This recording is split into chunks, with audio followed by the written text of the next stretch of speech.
身为一个全台走透透、深入体验在地客庄文化的背包客，今天来到凤林镇，这里气候温和，适合栽种花生，是当地常见的农作物之一。前方有人正在栽种花生，我赶紧去瞧瞧。种花生啊，最需要的就是太阳，它要给太阳晒，那个豆子才会好嘛。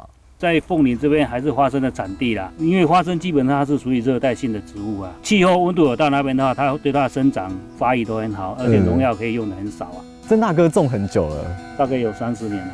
哇，投入30年呢，都在做种花生这件事。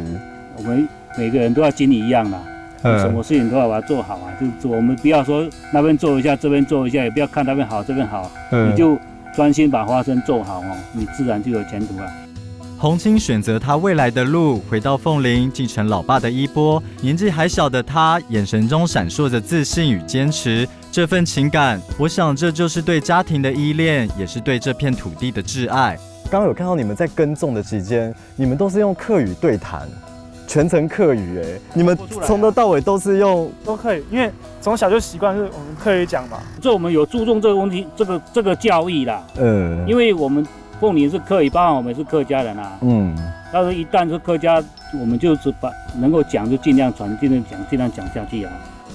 在互动的过程当中，我看见客家家庭对教育的坚持，非常注重教育的曾大哥，自小就用客语教导下一代，希望孩子将来不管成就如何，重要的是不能忘本。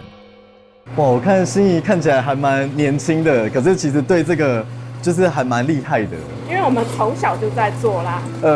从小哦。对，从小就开始种花生。花生我记得是不是也是那个凤林的3宝之一？对啊，凤林的3宝有花生、豆浆跟剥皮辣椒。对。